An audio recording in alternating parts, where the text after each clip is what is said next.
30 days, 40 hours and 16 minutes, 457 credits. This is the story of how an average gamer 1cc'd Sunset Riders. So welcome to the Quarter Pumper. What you're about to watch is the 1 credit clear run of Sunset Riders that was the culmination of a 30-day live stream challenge where we streamed Sunset Riders from day 1 as a total noob to day 30 to the point where we can clear the entire US version of this game on a single credit without continues. And right now you are listening to the post-game commentary track, audio track. You know, kind of like a DVD director's track that, if you know what a DVD is. But this is a dual audio video. So if you'd like, you can actually go and change the language within YouTube to a second track, which is the original gameplay reaction track from the live stream. So in this track, we will talk about all of the tips and tricks and fun things that we learned about Sunset Riders along our 30-day journey, putting 40 hours into the game. So Sunset Riders is pretty basic. It has an 8-way joystick, two buttons, one jump, one fire, one shoot, and it's pretty straightforward. The only things you need to know are that jumping like that is a set distance and height, but you can alter your trajectory mid-jump. If you hold up or down on the joystick, you can jump to higher or lower levels if that's available in the stage. And if you hold down diagonal in either left or right and press jump, you slide. The slide mechanic is handy to get away from bullets, but it is a set distance, a set speed, and you cannot cancel the slide until it's completed. Firing is easy. You can get auto fire once you get a power up. Once you have pink bullets, when you get the extra shot power, you can hold down the fire button like that, and it will just continuously fire. But I'm kind of a button masher, so bury me with my money. The one iconic line I think we all remember, because when we were kids, at least for me, playing this game, I didn't get much farther than this boss. So I think we all knew bury me with my money, but we're going to get into some of the other great one-liners and other details later on. Sunset Riders, while it seems like an action game, is really a game of memorization and puzzle solving. With regards to where to go, who to take out early, like these bandits riding in, so they don't come on screen and are able to get a shot off on you, and just memorizing all of these enemy locations and patterns, and then the boss battles. So it's not as frantic as you think it is on first playthrough, because once you get into it and you start memorizing the location of all the enemies, they don't really deviate. It's only the boss battles that sometimes have different attack patterns, but otherwise it's pretty much straight up memorization. I jump on the horse because it gives us a better angle of attack firing downward. Because we have Cormano, the character we select, has dual shotguns and a spread shot. The more distance you have, the wider the spread. So leaping on the horse is super helpful in not having to worry about the accuracy of that spread shot. I grind the right side of the screen on these horse riding stages because it's easier to just take out the front bandits and then jump or fire backwards to take out the ones from behind. These stages might look complicated, but really your horse only moves in a left-right orientation, and so there's no up or down within the plane, the vertical plane. So it's not as complicated as it looks. I think it just has so much parallax scrolling going on that it looks more impressive than it actually is. Once we get to this boss battle. And like most boss battles, the key is really to take out the henchmen first, because they are the ones that are the X factor in how much they fill the screen with extra bullets. So you'll see me prioritize everyone that comes in first before taking on Hawkeye, Hank Hatfield. One of my favorite details in this game is that wanted poster up in the left-hand corner. The TMNT, Teenage Mutant Ninja Turtle wanted poster, which is Konami's nod to one of their earlier arcade games. In this version of the game, the US version, you'll see me take a break during the bonus stages, because this version of the game, the points don't necessarily matter. There are no extra lives, so the points are really just like bragging rights for your player 2. In other versions of this game, like the European version, the world version or the Japanese version, there are extra lives at 20,000 points and 200,000 points. And then there are a few extra life icons scattered around in the game, but in the US version, no extra lives. But that means this version of the game, you only have to go through a single loop, because after you beat the game, it just goes back to the beginning and infinitely loops at the same difficulty. The other two versions of the game have 2 loops, and the second loop is of increased difficulty. So for me, because I'm in the US, I always think that I would play the US board if I ever encountered a Sunset Riders machine in the wild. So I trained on the US board. Stage 3 is pretty straightforward. One of the keys to any of these stages is picking up items. And when you get an item, whether that be a pile of gold, going into a saloon to get something, or a weapon power-up, you have a few frames of invincibility where your character will flash. Watch, you can see this right here when we come out. And during this time, you can run through damage, run through danger. You're invincible. So we will use that pretty frequently to get through some sketchy sections without having to worry about taking damage. Like right here at the end of this stage, we'll get this invincibility, and then we can run directly through to the end. Yeah, see, so it makes it so the stages are not difficult per se once you get certain things memorized. Dark Horse is probably the easiest boss. I go to the left, jump up to the top, take out his 6 friends that come out of those windows. It's easy to draw the fire of the bosses if you just stay in one place and then you move after they get into their firing animation. And in this version of the game, the bullets are pretty slow, so they're much easier to dodge once you get into the rhythm of how they travel. You all right, ma'am? Oh, those terrible men. Throughout Sunset Riders, there are cutscenes and stories, and I think that's what made it really fun back in the day. It was so campy and over the top, and the voice samples and one-liners were great that, yeah, just made it fun to play. And then specific mechanics like this, the swinging chandelier, are super cool. My strategy for the Smith Brothers was to always take out Green Brother on the left because he throws the larger explosions, and then take out the blue guy afterwards. I would rescue the girl in the bottom corner when I felt like I needed those frames of invincibility, and then when you rescue that girl, the Smith Brothers reset their attack patterns, so you have a few seconds to get in some free attacks. And then once that's the only danger, the dangerous part of the chandelier. You can jump up by holding up to jump up on top of it, but it is still in motion.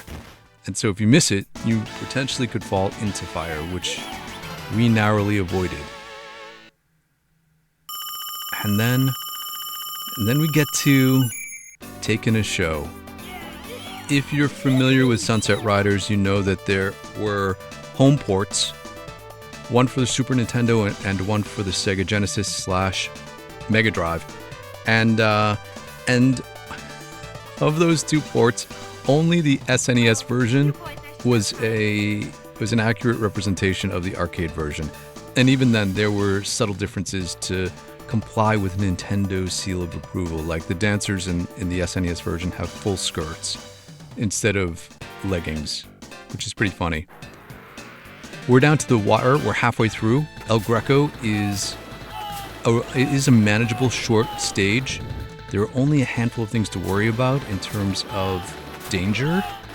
Mostly slowing it down because of the fire. There are a couple fire throwers. There's a couple explosions, this one here.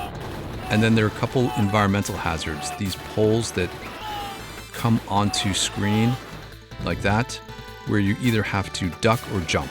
So the first one you have to duck underneath, like this. There we go. I shoot down diagonal to make sure we get that bandit coming out of the window. This one is the jump over pole, and then we're right to the end of the stage. The El Greco battle is my favorite boss battle. I try to get him into a pattern by running past his shield while firing. That's the best way to damage him, rushing him. And then I like to stand on the right-hand side of the corner of the screen and get him to whip at us. And then just rinse and repeat this over and over until we get him. It's the safest way and most predictable way to know that he's going to whip and he's not going to be able to get you. And then my favorite animation in this whole game. Cormano and El Greco swap sombreros, and it's one of those things that Konami put in that is only applicable to Cormano. Billy, Steve, Bob, they ignore the hat. El Greco will throw the hat to them, but they'll ignore it. But Cormano, yeah, grabs the sombrero and does the swap, and that's the fun details that Konami put into this, right? Like the TMNT poster and some of the one-liners, the bury me with my money, and little details like that, or the death animations that you might see where people get burnt to a crisp and they, you can still see their charred remains. That's what at least made Sunset Riders fun for me. All right, the Chief Scalpum stage is probably the most difficult stage because the arrows can be unpredictable. I like to get right up on the right-hand side to get a jump on any enemies before they get any shots off. But even then, you still are susceptible to damage sometimes, like right there. I got both of these power-ups for invincibility. Saw me go right through that arrow. And it's okay to die, actually, on this stage before we get to Chief Scalpum. Because in my plan, I hemmed and hawed about intentionally losing a life. But if you have not lost a life in this version of the game, and you get to Chief Scalpum, he is more difficult. The game ranks up because it thinks you're a good player. And Chief Scalpum will attack you with 4 knives instead of the standard 3. And it just makes it for an easier battle if he is not ranked up. So you'll see here, with our double shotguns and extra shot power, we can get through him pretty quickly. The key is really to slide underneath these knives. We can't stand too close to Chief Scalpum when we land because he will do a machete swing. He has an up-close attack. So sliding to get some distance is good, but otherwise staying mostly underneath is better. And you saw it right there. I had a misinput. I jumped instead of slide. And that cost me a second life. But it makes for an exciting finish to this game. Because there are no extra lives at this point, we have to get through the game on this last life without dying. So that's 2 more stages. And spoiler alert, we do it. You know that because we did once see this run.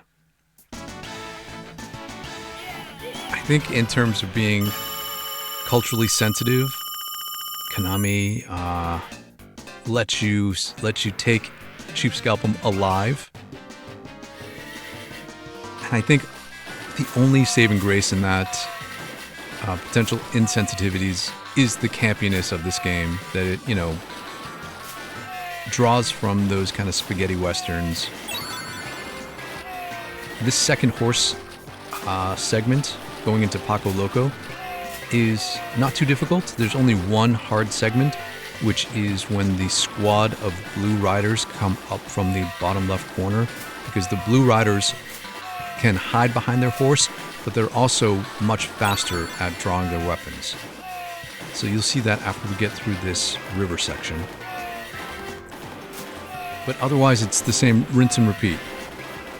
Fire backwards, jump up to shoot down. Take out these guys in the top corner as they come, and then here's that sequence. 1, 2, 3, 4.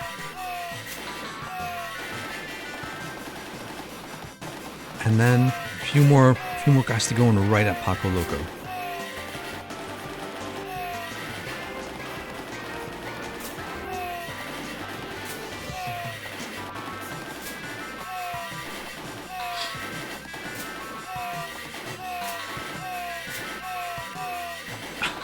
I like the animations that the horses neigh every time they lose their riders. This battle isn't too terribly difficult. Taking out the first guy right in front of you, and then there are 2 bandits in the trees that I prioritize all the other boss fights, taking out the extra guys first. That's what I do here. And then Paco Loco fires in a pretty predictable pattern that you can get in between, as long as you have an angle on it. So staying closer to the wall and firing at an upward diagonal allows you to have to jump if you need to evade in an emergency. And that's pretty much my MO when it comes to dodging bullets, that you don't want to jump unless you have to, because once you jump, you commit to being in the air, as opposed to being on the ground. That gives you the option to slide or jump to evade certain things. So, like in this sequence, you saw me stay on the ground because it was much better to give you more options for avoiding bullets. And then we're right into the Richard Rose stage, the final stage. It's multi-tiered, so this first half is pretty straightforward. You'll see us rush fast here, grab that double gun so that we get invincibility so we can get through the fire. Grab that for a few more invincibility frames. Here I take my time and am cautious, because if you jump over and there are enemies on the cannon, they get some pretty quick shots off. And then the cannon, you can hold down the button to auto fire and swing away when this bandit fires. You don't have to take him out, and then we're clear. That's the first part. This is all automatic. And we gear up for the final push. A couple guys in the windows. A couple ladies with dynamite. A couple up-close bandits. Those bandits without the hats will attack you with knives instead of firing weapons at you. Get those rocks. Wait for explosions. There are 2 rocks that come tumbling down this hill. There's one, it flattens that guy, and 2, and then we run right up to a second Gatling gun section. And here, I jump because I don't want to get taken out by those bullets, although I suspect that you can just hold this button down to fire and make it through without taking any shots. We can run right to the end, make sure we take these guys out because they do fire at you. And then we are into the final battle. The final battle is broken up into 3 segments. The first one, where Richard is behind these barriers and extra guys come walking out to shoot at you. In this sequence, you'll see me jump to the top balcony a lot. When you jump to those balconies or jump down, you get some invincibility frames, so you can dodge, you can go through some bullets, and you'll see that. But you also draw fire upwards, so it allows you to jump back down and have a more clear bottom area.